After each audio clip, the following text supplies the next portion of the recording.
Tutameia está ao vivo nesses tempos de pandemia, nós aqui nos nossos estúdios caseiros, a Eleonora, o Rodolfo, e do outro lado da tela, do outro lado dos rumos internéticos aí, a gente conversa com Ailton Krenak, liderança indígena de trajetória por todos conhecida, né?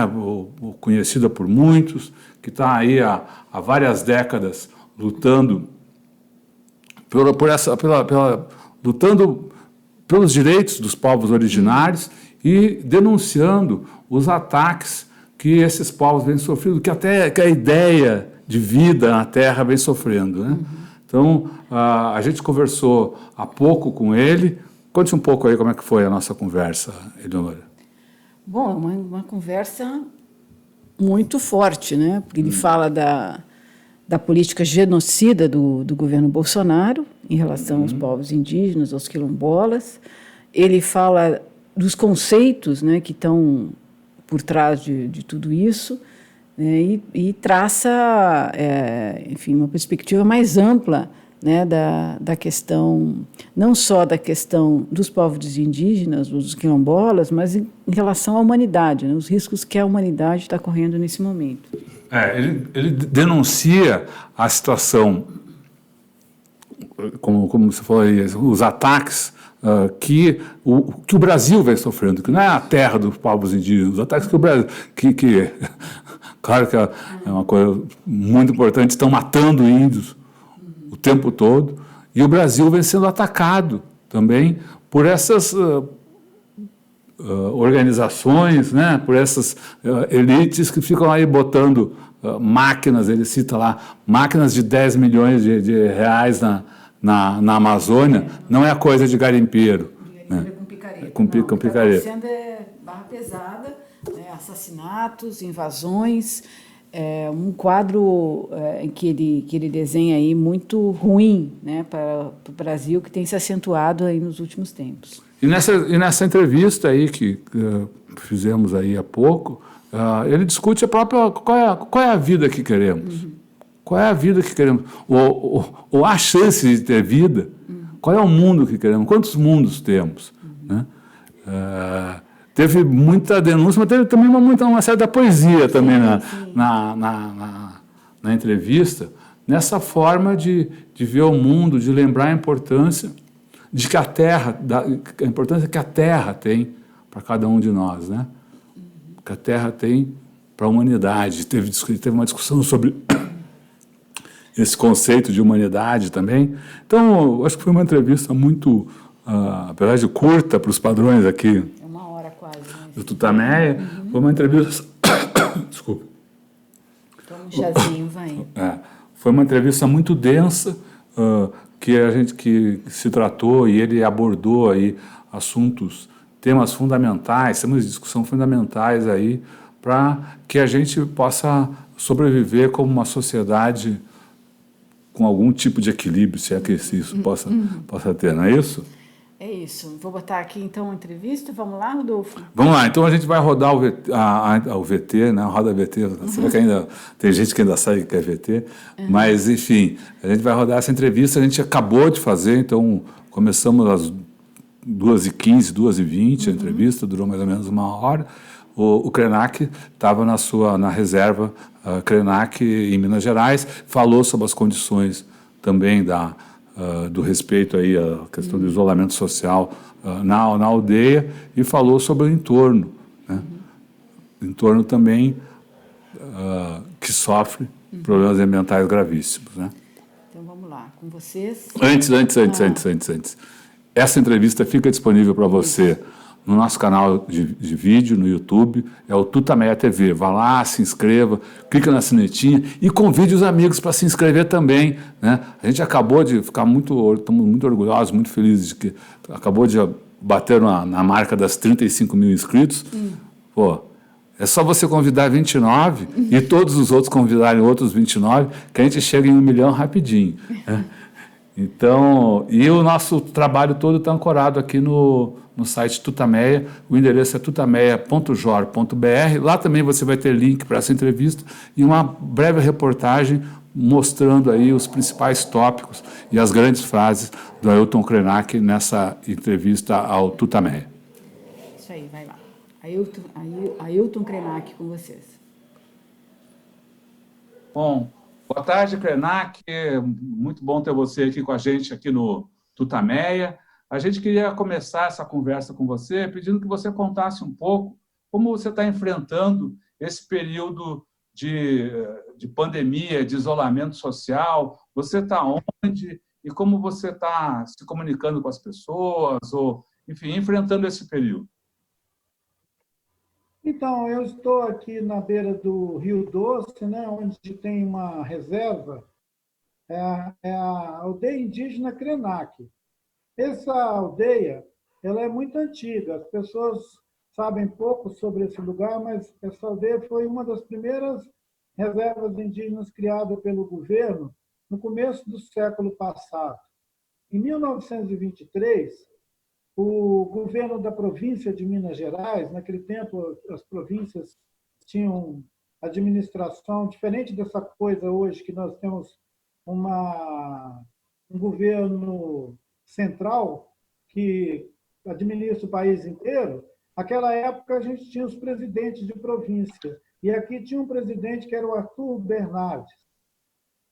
E esse presidente ele assinou um decreto, uma doação de terra para os índios botocudos, as últimas famílias de índios livres que tinha aqui nessa fronteira do Espírito Santo com Minas Gerais, que andavam por aqui, eles iam colonizar esse último pedaço aqui da floresta do Rio Doce, e os índios estavam atrapalhando os colonos. Os nossos antepassados, eles botavam fogo nas fazendas e tinham refrega com os colonos, e os colonos estavam matando mesmo esses índios, porque era um povo que ainda andava pelado, não tinha armas para combater os brancos, e essa guerra contra os botocudos já era uma coisa muito antiga, vinha do Dom João VI, né? Quando a família portuguesa, a real portuguesa, chegou no Brasil, essa região nossa aqui era uma floresta, era chamada de selvas do Rio Doce. Tinha até uma mitologia sobre essa região que dizia que nós comíamos os brancos. Mas, na verdade, eram os brancos que estavam matando a gente há muito tempo, quando foi criada essa reserva, para botar o resto dos índios dentro de uma reserva, um modelo tipicamente colonial, para a gente ficar quieto dentro da reserva enquanto os brancos ocupavam ao nosso redor. Isso foi em 1923. De 1914 a 1923, eles tiraram todos os índios que estavam andando em volta daqui, enfiaram numa reserva, e como tinha índios de diferentes lugares, era mesmo o povo, mas que já tinham percorrido desde o litoral do Espírito Santo até as cidades antigas de Minas Gerais, tipo Mariana, as cidades coloniais, né? E quando esses índios foram todos enfiados na mesma reserva, teve uma epidemia. Eles adoeceram uns aos outros, com sarampo, com catapora, com varicela, e com doença tuberculose, essas coisas. E morreram muitos. Nós ficamos quase que algumas famílias sobreviventes aqui dentro. Toda vez que alguém saía para fora, os brancos davam um tiro. E mataram também, propositalmente, muitas dessas famílias, dessas pessoas. Até que, quando eu nasci na década de 50, isso aqui já estava tudo devastado. E os colonos estavam ocupando a reserva indígena. Mataram os índios e entraram cá para dentro. Os sobreviventes andaram por vários lugares. Eu, inclusive, encontrei o Rodolfo em São Paulo. Eu era jovem, estava circulando, a gente estava numa condição de sem terra, com uma reserva criada pelo governo há 100 anos atrás. Então, tem muitos índios sem terra pelo Brasil afora, porque os brancos, além de matar, saquear, também roubaram suas terras. Agora nós estamos vivendo um período da nossa história recente onde o governo incentiva esse tipo de ação. É para invadir e matar os índios. Então não é novidade para vocês o que eu estou falando. Eu disse, quando começou esse governo genocida, que os índios estavam resistindo há 500 anos. E eu estava preocupado era como os brancos iam sobreviver a um governo desse. Talvez depois vocês consigam me dizer como é que vocês estão sobrevivendo. E nesse período você já estava vivendo aí na aldeia já há algum tempo, né? Nesse período, mudou alguma coisa para você, esse período agora de pandemia? Olha, Rodolfo, nós tivemos uma constituinte em 88. Eu participei ativamente daquele debate no Congresso, quando nós elaboramos o direito dos índios que está inscrito nessa Constituição, que está sendo aviltada por esse governo, que diz que ele é a Constituição. Eu ajudei a escrever o capítulo 231 da Constituição brasileira. O preâmbulo dele eu sei de cor. É quando nós dizíamos que a União, o Estado brasileiro, tinha a obrigação de reconhecer as terras habitadas pelos povos indígenas e assegurar que o usufruto, a existência ali dentro daqueles territórios fosse exclusiva desses povos indígenas. Da Constituição de 88 para cá, nós conseguimos ampliar esse reconhecimento dos direitos indígenas, estendendo isso também às políticas públicas com relação à saúde, à educação. Avançamos durante 30 anos muitos aspectos dos direitos indígenas. Mesmo com governos lenientes e irresponsáveis, a gente conseguiu avançar bastante, mas, infelizmente, aqueles governos lenientes criaram a situação para a gente ter um fascista no governo, ameaçando a gente de genocídio e cagando na Constituição.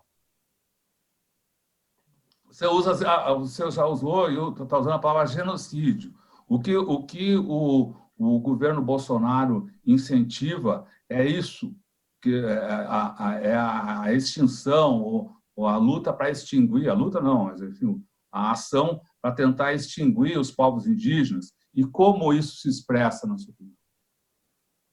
Bom, isso se expressa em gestos, em palavras e em decisões administrativas. Ele desmantelou a FUNAI, acabou com o subsistema da saúde indígena, acabou com o ICMBio, que fazia fiscalização das unidades de conservação e terras indígenas, e não perde a oportunidade de falar em todos os meios de comunicação que não vai demarcar nem 1 centímetro de terra para os índios, que os índios são vagabundos, que vivem dentro desses territórios, atrapalhando o progresso e o desenvolvimento do Brasil.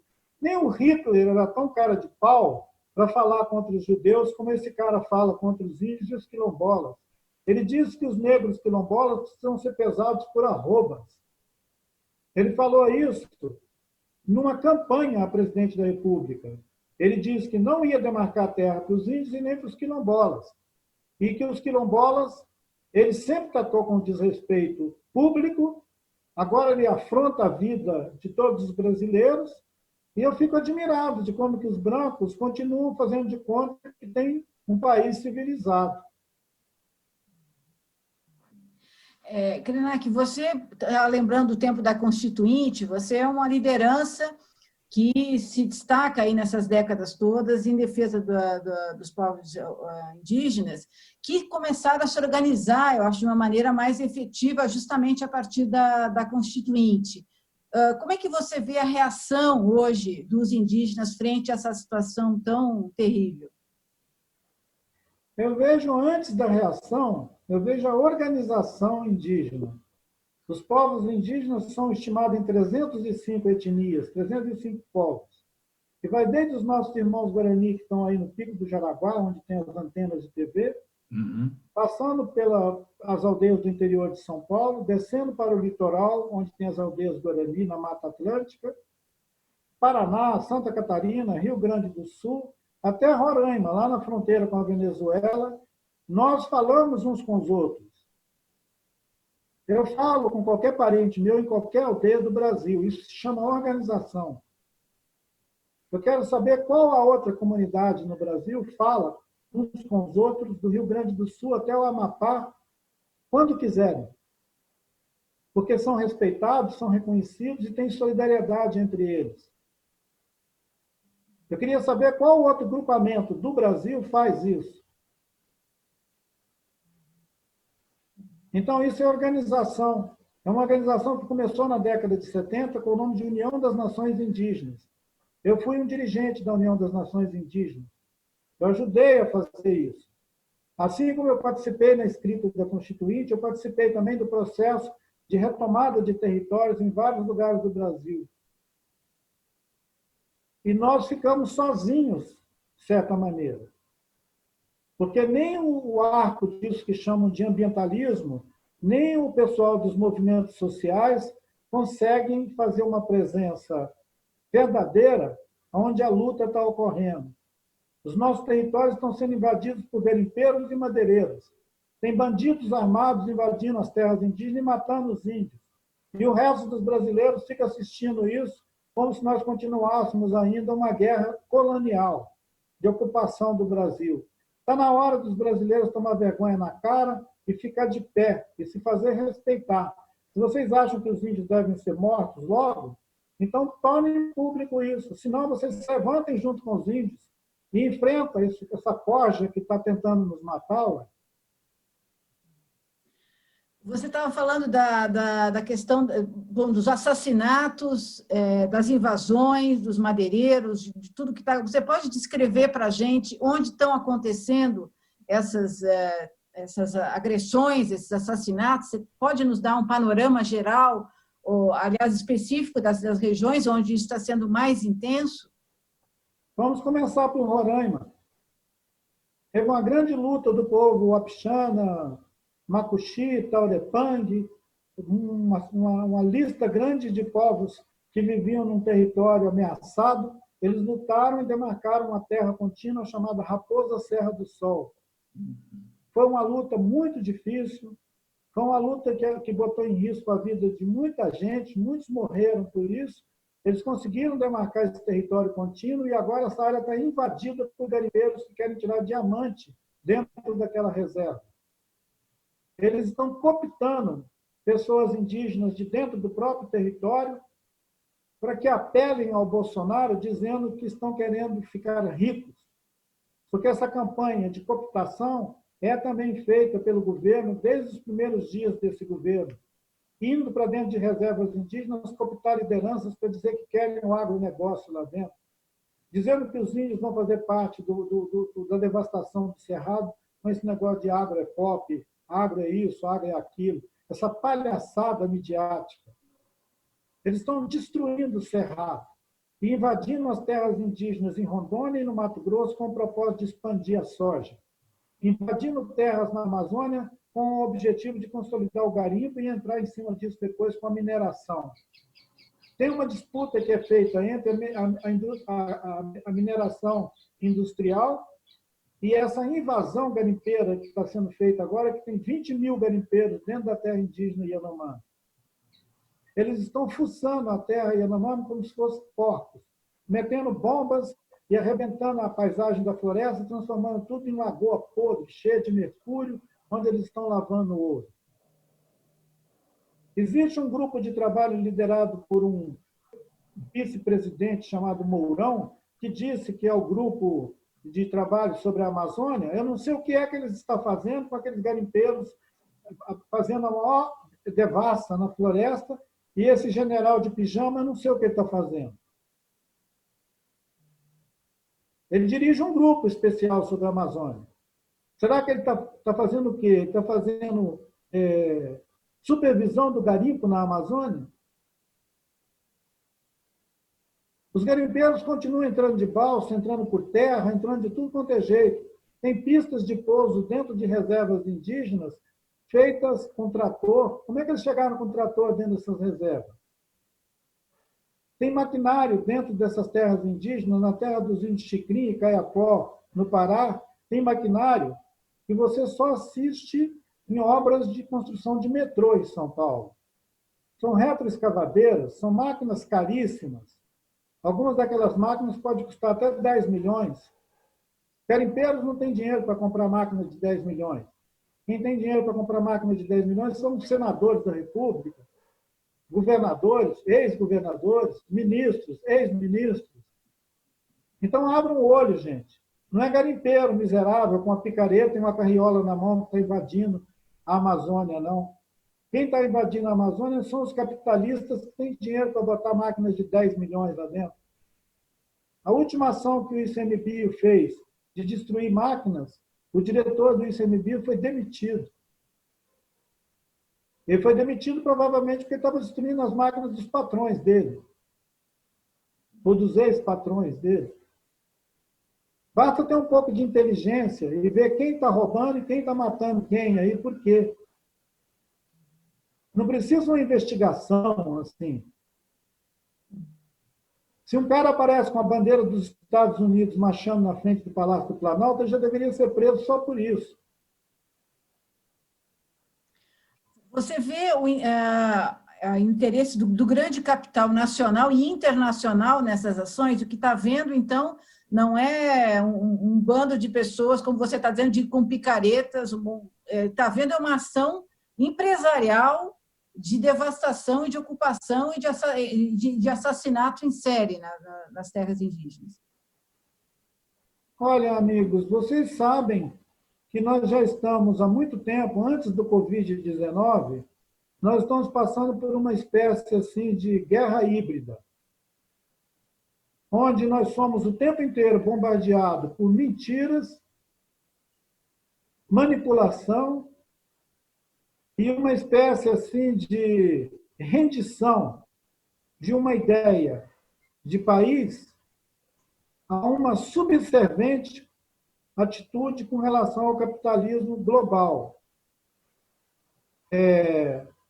A ideia de que nós somos uma nação, faz muito tempo que ela foi desprezada por gente que está mais interessada em compor um tipo de assalto contra os últimos redutos, onde a natureza ainda tem o que ofertar, e se tornarem dono disso, seja se apropriando do território, né? Fazendo grilagem de terra, roubando territórios, ocupando, como tem sido feito por muitos bandidos na Amazônia, que entraram, grilaram, mataram, e agora estão aproveitando esse governo que está dando anistia para eles e liberando o registro em cartório de terras que foram descaradamente roubadas.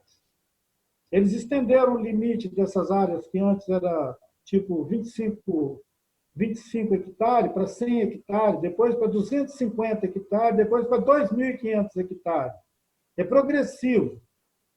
Então, os latifúndios crescem e não importa a origem dos documentos e das escrituras dessas terras. Nós vamos ter um evento muito proximamente no Brasil, em que, se você fizer um inventário nos cartórios da Amazônia, todo mundo virou dono de latifúndio nos últimos 10 anos, no máximo 20 anos, porque eles roubaram essas terras dos ribeirinhos, dos índios e de outras comunidades tradicionais que viviam lá tirando castanha, cortando seringa. Eu conheci o Chico Mendes, que, lamentavelmente, acabou sendo apropriado o nome dele para um instituto, esse ICMBio, o Instituto Chico Mendes. Ele foi apropriado o nome dele, mas ele teve uma luta muito grande na Amazônia para impedir que os seringais, onde o povo indígena e o não indígena trabalhava junto dentro da mata, cortando seringa, virasse propriedade de latifúndio. Foi uma das razões, inclusive, porque mataram ele.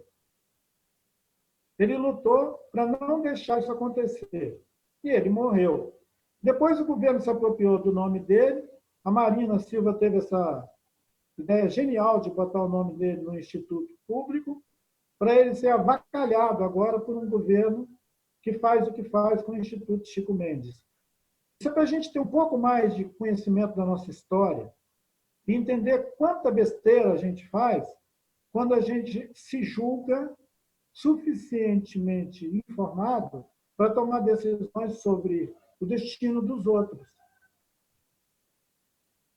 Tem muita gente sofrendo por causa disso. As comunidades ribeirinhas e o povo que vive em unidades de conservação na Amazônia, que são babassueiro, açaizeiro, gente que vive cuidando do peixe-boi, gente que fica se associando com institutos para ver como é que pesquisa a biodiversidade da Amazônia, todos eles agora estão ameaçados, porque os territórios onde eles vivem estão virando uma terra de ninguém. Da mesma maneira que nós fomos invadidos por Dom João VI aqui no século XIX, eles estão sendo invadidos agora por uma parafernália capitalista que não dá nem para você dar nome para essa coisa. Não é só o agronegócio, não é só o garimpo. É uma mentalidade que está corrompendo as relações entre as pessoas de uma maneira tão violenta que fica difícil da gente ver a reconstituição dessas relações comunitárias e a possibilidade desses povos virem a se reerguer nesses territórios com dignidade, sendo respeitados nos seus direitos. Quando o presidente da República diz que a Constituição é ele, um psicopata fala uma coisa dessa e todo mundo fica quieto, as pessoas que estão vivendo nas regiões mais remotas pagam com a vida por isso. Assim como as milhares de pessoas que ficam na fila da Caixa Econômica esperando para pegar uma esmola do governo também pagam com a vida por isso. Nós estamos vivendo uma situação de invasão, uma espécie de invasão alienígena. Não uma ficção científica, mas uma invasão alienígena. Fiquei horrorizado de ver hoje de manhã alguém levantando a bandeira de Israel e dos Estados Unidos na rampa do Palácio do Planalto. Que coisa é essa? Que brincadeira de mau gosto é essa? Isso é pornografia. O governo Bolsonaro, sempre que vem à tona o assunto de reservas indígenas, alega que os territórios demarcados são muito grandes, que há muita terra, os índios têm muita terra que não precisam de tanta terra. Como você responde a essas afirmações do governo Bolsonaro?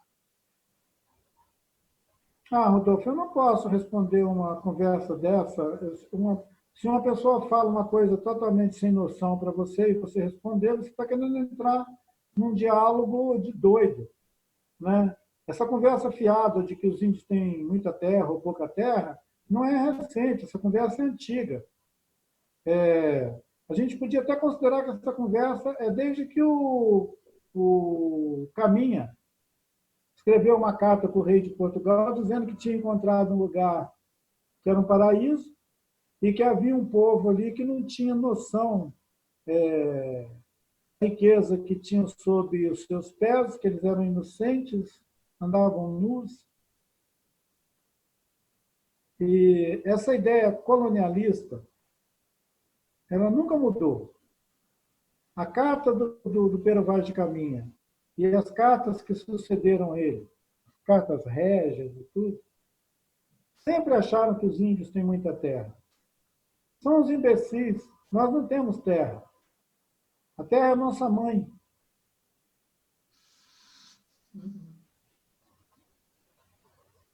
Vocês já devem ter ouvido não só dos índios que vivem aqui na América do Sul, mas dos nossos parentes que vivem na América Latina, eles chamam a terra de Pachamama. Isso. Pachamama é uma propriedade? É um latifúndio? Você vai dizer que nós temos muita terra. Lá no norte dos Estados Unidos, quando os americanos invadiram aquele lá, o que os índios, os peles vermelhas, diziam para o homem branco? Dizia: a terra é nossa mãe. Pisem com cuidado nessa terra. Ensina para os seus filhos a amar e respeitar essa terra. Tem uma fala do grande chefe Seattle respondendo para um general americano, ele diz: você diz que vai comprar essa terra? Como? Você não entende que quando você morrer, você vai ser enterrado aqui? Você acha que você pode ser dono da terra? Não, você não entendeu. A terra é maior do que nós todos. Ela já existia antes de você existir. Você vai morrer e vai ser enterrado na terra. O seu corpo vai virar terra. E ele diz para esse homem: se vocês não aprenderem nada, vocês vão despertar um dia afogado no seu próprio vômito.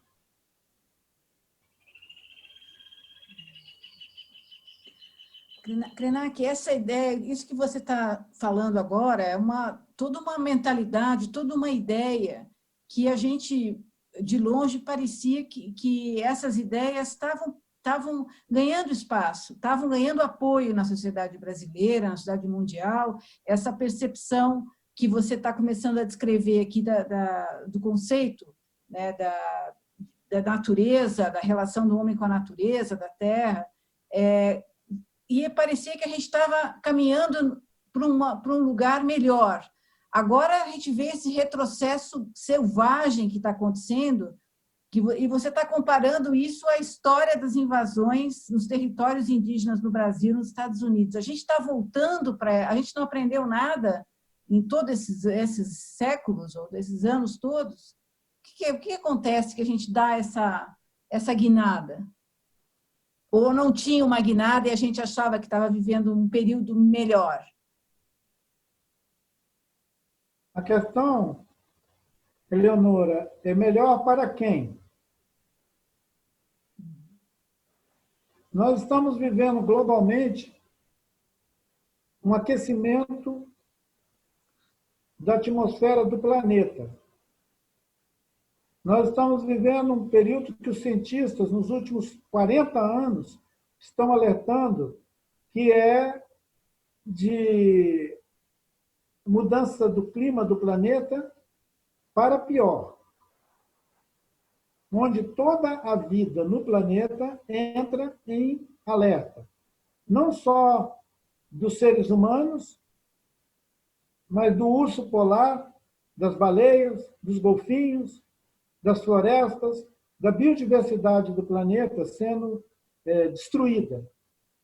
As mudanças climáticas, elas já estão matando, antes de Covid-19, antes de qualquer vírus, digamos, célebre. A mudança climática está matando gente de fome na África, porque não tem comida, não tem água. E está matando gente em vários lugares do planeta, onde as pessoas precisam da natureza para viver. Só quem vive de forma artificial nos grandes centros urbanos do mundo é que não estão vendo isso. Quem vive na beira do rio sabe que o rio está mudando. O nosso rio aqui foi devastado pela lama da mineração. Aquela barragem de Mariana, ela jogou a lama dela na bacia desse rio que nós chamamos de Uatu. O Uatu, para os Krenak, ele não é só uma bacia hidrográfica, ele é uma entidade que é esse rio que passa aqui. O Atu Miareré, o Atu Miareré. Ele é o nosso avô.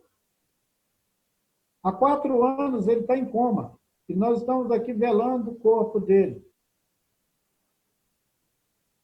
Como que a gente vai achar que o mundo está ficando melhor se nós temos que velar o corpo de um rio milenar que virou um esgoto de lama da mineração? A Vale do Rio Doce, a BHP e a Samarco encheram esse rio de lama e acham que pode compensar isso dando cesta básica e um dinheiro todo mês para os índios e para os ribeirinhos. Se nós continuarmos matando os rios, as florestas e as montanhas, que mundo que vai continuar existindo depois da gente? Eu não estou nem com aquela conversa hipócrita de qual mundo nós vamos deixar para os nossos filhos. Porque não vai ter filhos. Vai ter um mundo sem gente. O Homo sapiens, essa peste, vai ser banida do planeta Terra. Mas a pergunta é, que mundo que nós vamos deixar para os outros seres? Já que nós somos incapazes de conviver aqui nesse planeta. Nós vamos nos destruir, largar um buraco aqui para os outros seres que quiserem continuar existindo? Seríamos pior do que a última era dos dinossauros? Os dinossauros foram embora e deixaram o planeta aqui. Aliás, deixaram também seus corpos para virar petróleo, para esses imbecis ficarem andando de carro por aí. queimando combustível fóssil. Nós somos uma civilização tão cretina que nós fazemos a maior farra com os restos mortais dos seres que viveram milhares de anos antes da gente. Sem nenhuma noção. Mete o pé no acelerador e joga gás para todo lado. Esses retardados não sabem nem quem morreu para eles poderem acelerar o carro. Eu não consigo ter compaixão de um tipo de civilização dessa. É imbecil mesmo. E você não acha, então, que havia ou estava havendo uma consciência ambiental maior? Não, esse negócio de consciência ambiental é uma conversa urbana para inglês ver. Aliás, os ingleses que estão morrendo na ilha deles, lá na Inglaterra, verem.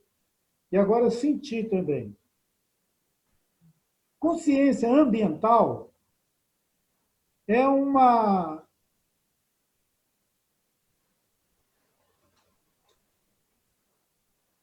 Oi? contradição em si. Porque ambiente não tem consciência. O ambiente é o planeta. Atribuir uma consciência ambiental aos humanos é brincadeira. Nós primeiro tínhamos que lembrar e pensar que nós somos uma espécie do planeta, junto com todas as outras espécies do planeta. E não essa abstração de que existe um ambiente e nós, que é resumida na frase meio ambiente. A Conferência do Rio de Janeiro, em 92, ganhou o nome de Conferência Mundial do Meio Ambiente. É como se o homem civilizado tivesse despertado para uma ideia de que existe um meio ambiente que precisa ser administrado pelo homem. Só piora a nossa situação. Aquilo que o chefe Seattle falou para o general americano. A Terra é a nossa mãe.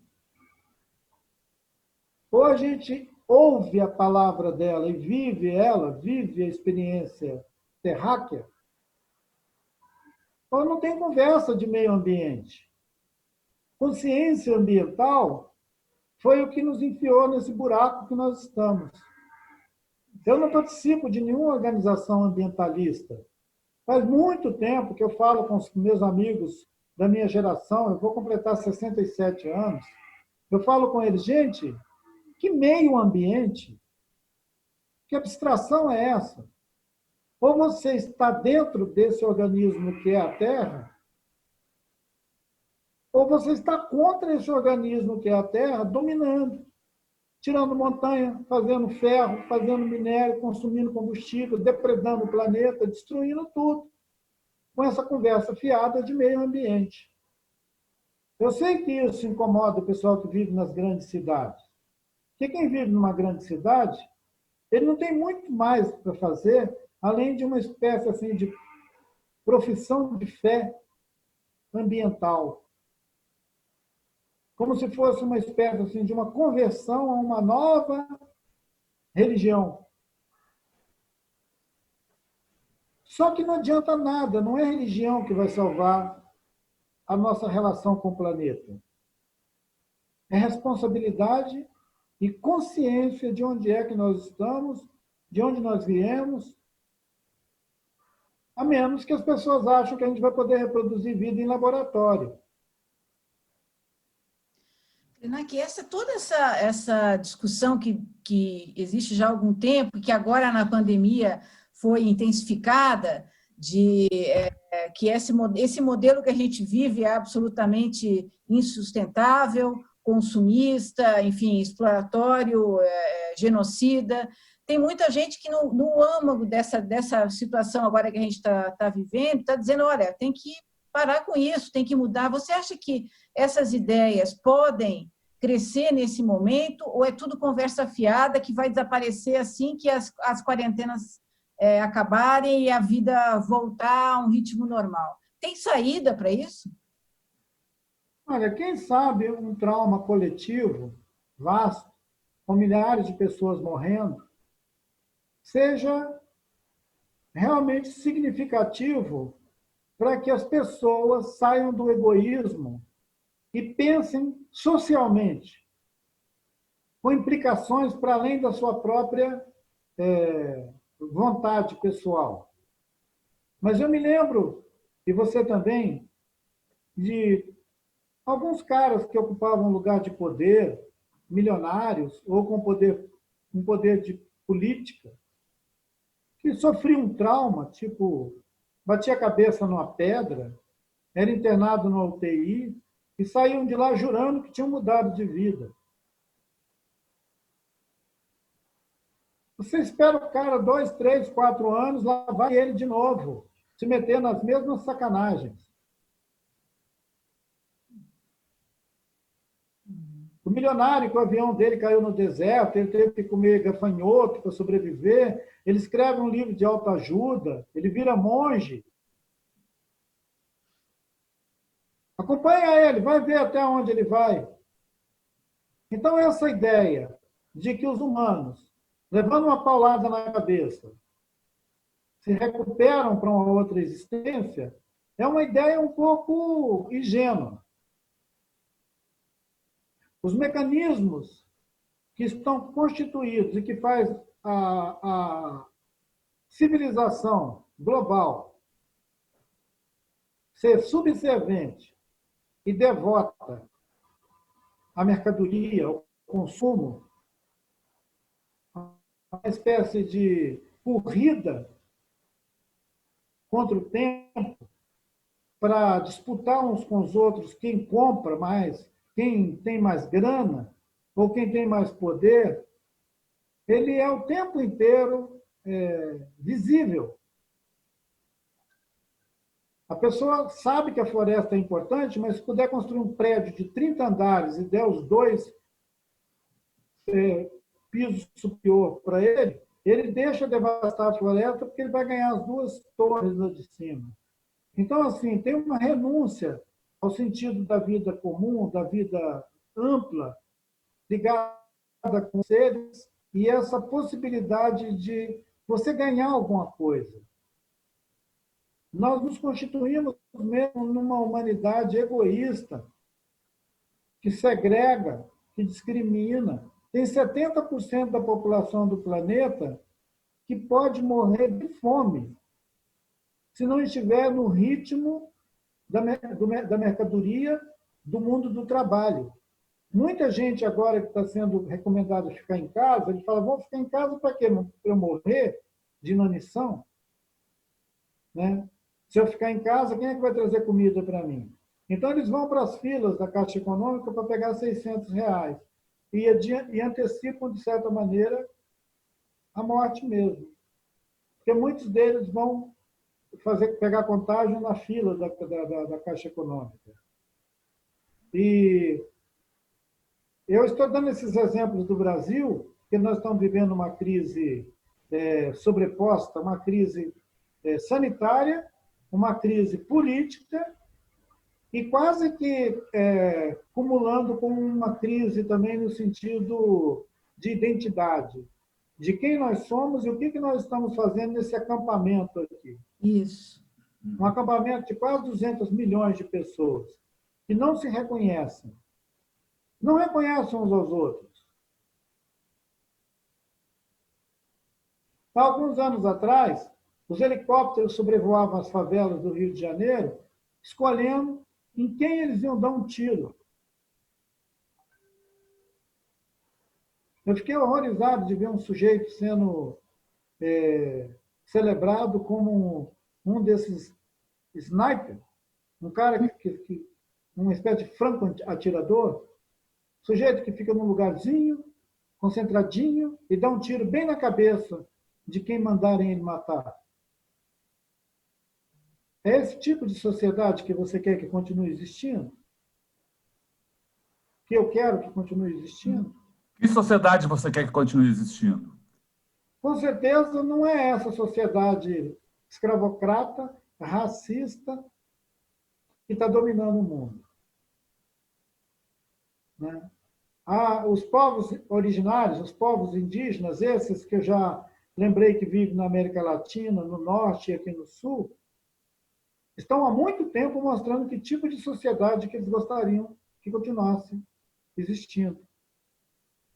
Sociedades onde não tem a propriedade, onde a terra não é propriedade nem mercadoria, onde os rios e as florestas sejam um bem comum da humanidade. E todos nós temos que proteger o rio, a floresta e a montanha.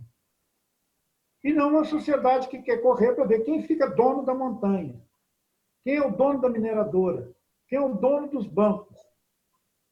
Nós vivemos hoje numa civilização onde, no extremo, estão os banqueiros, que controlam o sistema financeiro global, e no outro estão os miseráveis morrendo em fila da Caixa Econômica para pegar 600 pau.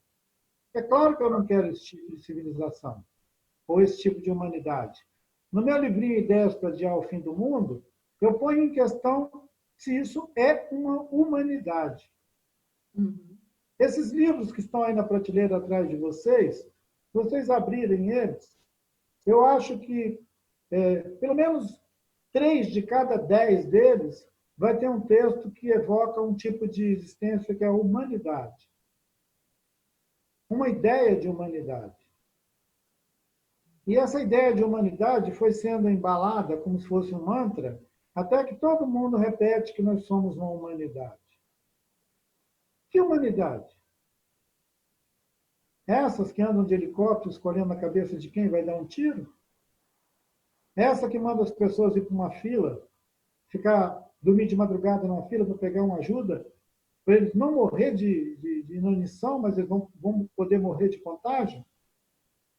Essa que invade a floresta para matar os índios pelados lá dentro, para arrancar mais um pedaço de ouro, de diamante, e que são capazes de cortar a cabeça de qualquer um que se parar na frente deles? Essa que matou o Chico Mendes e que matou um monte de gente que a gente gostaria que tivesse sua vida respeitada? Então, não adianta eu fazer um discurso sobre que humanidade que eu gostaria que existisse. Eu já estou dizendo qual que eu não conheço. E não adianta também que eu diga sozinho isso. Porque senão fica parecendo que eu sou um profeta do Apocalipse, que eu levanto todo dia para dizer: foda-se o mundo!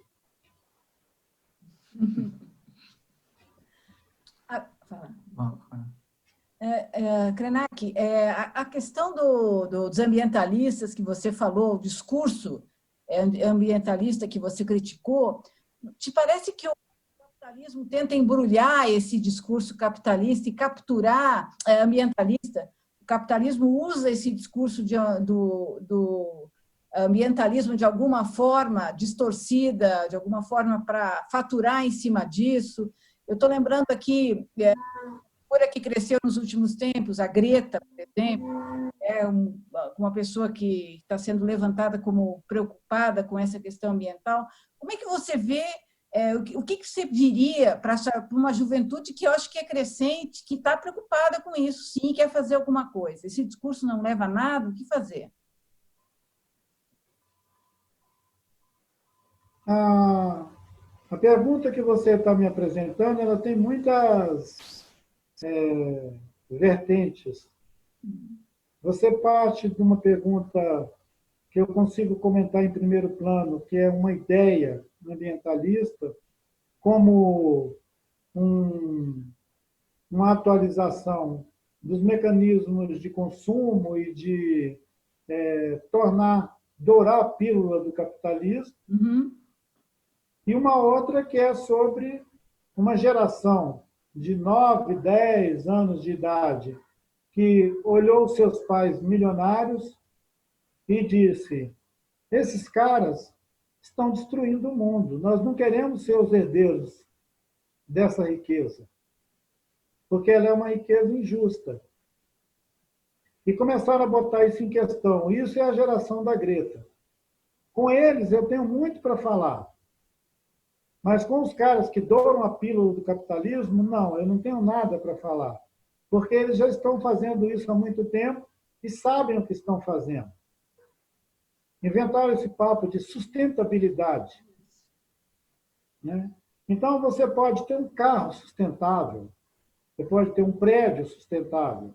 O que você não pode é renunciar a esse consumo e a esse tipo de sociedade que só se estrutura em cima disso. Pergunta para um desses caras se eles querem renunciar ao pacote inteiro ou se eles só querem tornar ele sustentável. Porque se eles só querem tornar ele sustentável, é mentira. É insustentável. Nem as máscaras, nem os equipamentos de proteção individual, os EPIs aí, tem para 8 bilhões de habitantes do planeta. Então, é insustentável. Se você botar um selinho de sustentável numa bomba dessa aí de ar, é mentira. Ela não é sustentável. Não tem para todo mundo. Aí ele vai dizer, não, mas ela, aquele kit ali, aquela trolha, é sustentável em si. Bom, e daí? É isso que eles chamam de sustentabilidade. Um tênis sustentável. Virou uma categoria de consumo. É um plus. É o plus. É o plus. Consuma mais, isso é sustentável. Então é uma sacanagem. E o capitalismo sabe fazer isso muito bem. A gente não pode ficar se iludindo com esse papo furado. Da mesma maneira que eu fiz essa crítica a um ambientalismo genérico, eu faço uma crítica a essa ideia de sustentabilidade, que eu já disse que é vaidade pessoal. Sustentabilidade é vaidade pessoal. É alguém querendo justificar os seus hábitos de consumo com o seu poder de compra, porque esses produtos sustentáveis não é para qualquer um. Não é todo mundo que pode comer arroz orgânico.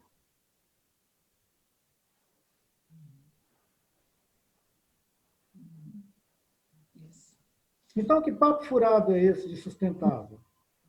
Sustentável para você, né? Que pode comer isso, que pode consumir isso.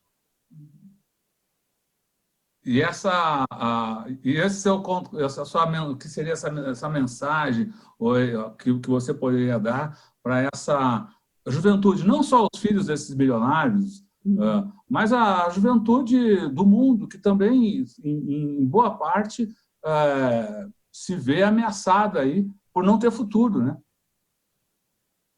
E busca respostas, busca saída, busca caminhos. Então, você usou a expressão juventude. Eu nem sei se a gente poderia chamar de juventude, porque são crianças e adolescentes.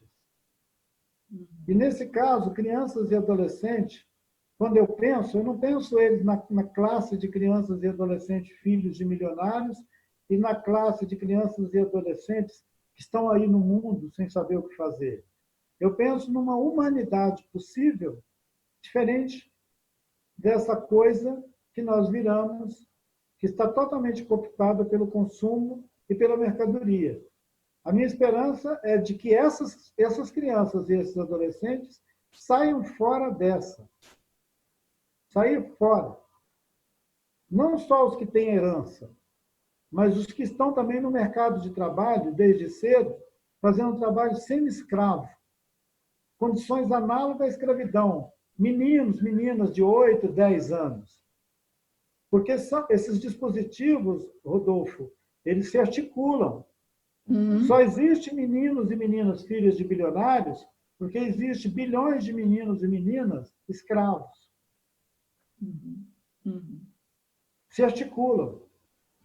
Quando não tiver mais ninguém querendo receber essa herança, esses velhos miseráveis vão ter que renunciar, pelo menos no inferno, a continuar escravizando outros milhões e milhões de pessoas para deixar a herança dos seus filhos ricos. A crítica a essa coisa do capitalismo não pode ficar na superfície, ela tem que ter consequência. Não adianta você querer modernizar o capitalismo, humanizar o capitalismo. O capitalismo é uma doença. E fim de papo. Você quer ficar dentro dela, então se vire com a doença. Quer dizer, não tem. É igual alguém que está doido para acabar a quarentena para ele correr para um shopping. A maior parte das pessoas estão preocupadas com a quarentena porque eles não estão podendo ir para o shopping. E se avisar para eles que acabaram todos os shoppings enquanto estavam em quarentena, eles vão morrer? O que você está dizendo, a Leonora estava perguntando, é que dentro do capitalismo não há saída. Não. O capitalismo bateu num muro, numa parede, não tem saída possível dentro desse modelo para encarar essa situação que limite que a gente está chegando, já chegou. Então, para não parecer que eu abomino uma experiência, digamos, superestruturada no planeta, que é o capital financeiro e esse necrocapitalismo que ele engendra, vocês podiam ler um livro que fala sobre mudanças climáticas, que tem o título de Terra Inabitável. Ele é de um sujeito que pesquisou tudo sobre mudança climática. E ele diz que o capitalismo veio para destruir mesmo a base natural do planeta, orgânica do planeta. E que se a gente não parar com isso, o planeta mesmo vai ficar doente mesmo, e nós vamos morrer todos. Então, é o necrocapitalismo. E não é porque eu estou nervoso e invocado contra o capitalismo. É porque tem provas e evidências disso, os cientistas mostram isso. A gente vive num tempo de negacionismo. As pessoas querem negar tudo, inclusive que a Terra seja o que ela é. Os terraplanistas dizem que isso aqui é uma mesa e quadrada. Então, se nós estamos entrando pelo cano desse jeito, esse livro, que eu gosto dele, Terra Inabitável, ele diz que mesmo que a gente comece a desmontar todo o sistema capitalista, quando a gente conseguir terminar de desaquecer a atividade dele, a Terra já terá nos expulsado daqui. Então, se não for o Covid-19, gente, vai ser outra nave.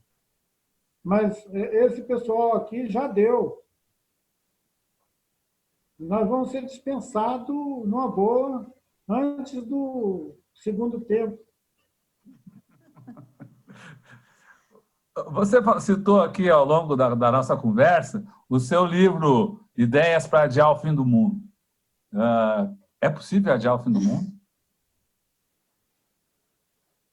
Enquanto você tiver uma história para contar, igual nós estamos fazendo aqui, é possível que a gente fique esperando a história terminar de ser contada. Com isso, a gente está adiando algum fim de mundo.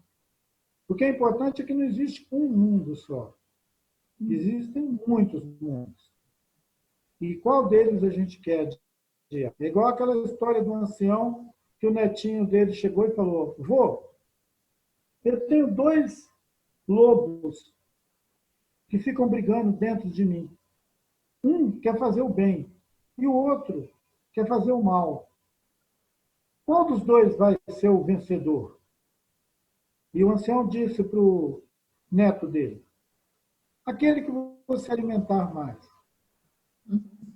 Essa história é uma história popular, ela é conhecida. Os mundos são muitos. O que vai continuar existindo é aquele que a gente alimentar. Tá bom, meus amigos? Deixa eu te perguntar sobre organização, que você falou muito rapidamente, que você está que os povos estão em contato, estão reagindo. Eu queria que você falasse um pouco sobre como está a organização de resistência, se está tendo resultado essa resistência, quais são os próximos passos, como as comunidades indígenas podem resistir. Você disse que elas estão sozinhas aqui. Tem muito apoio externo, algum apoio externo de lideranças no exterior. Como é que está a resistência indígena? Olha, aqui está avisando que a minha internet está caindo. Vocês estão o tempo inteiro me ouvindo aí? Estamos, sim. Sim. E Eu acho que tudo que eu falei até agora é sobre como nós estamos resistindo. Eu contei para vocês o que está acontecendo com o garimpo, com as madeireiras, com a política do governo contra o povo indígena. Nós estamos resistindo ficando vivos, gente. Como resistimos há tantos anos. Não tem um evento recente. Porque a novidade é que nós estamos todo mundo em quarentena. Eu comecei minha conversa com vocês dizendo que nós estamos aqui, ó, na nossa reserva, na nossa aldeia, em quarentena. Estamos em quarentena aqui, assim, ó. Uhum. Ah, Se a câmera puder afundar, eu ia mostrar essa paisagem.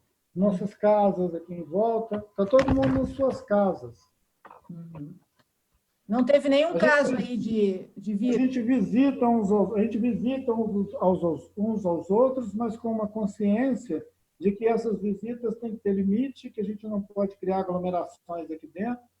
A reserva tem 2 acessos por terra que estão fechados, para não ficar indo e voltando. E já tem vai completar 2 meses que nós estamos todo mundo aqui, os Krenak estão confinados. O que não é uma novidade para nós, está confinado há mais de 100 anos. É assim que a gente resiste. E agora eu vou ter que ir encerrando com vocês. Me ajudem aí. Legal. Tá bom. Legal. Muito Tá bom? obrigada, Krenak. Muito obrigado. Muito obrigada. Tchau, boa Tchau, tarde. tchau. Muito obrigada. Viva! Quando editar, me avisa. Tá. Tá? Beijo para vocês. Beijo, Tchau. tchau.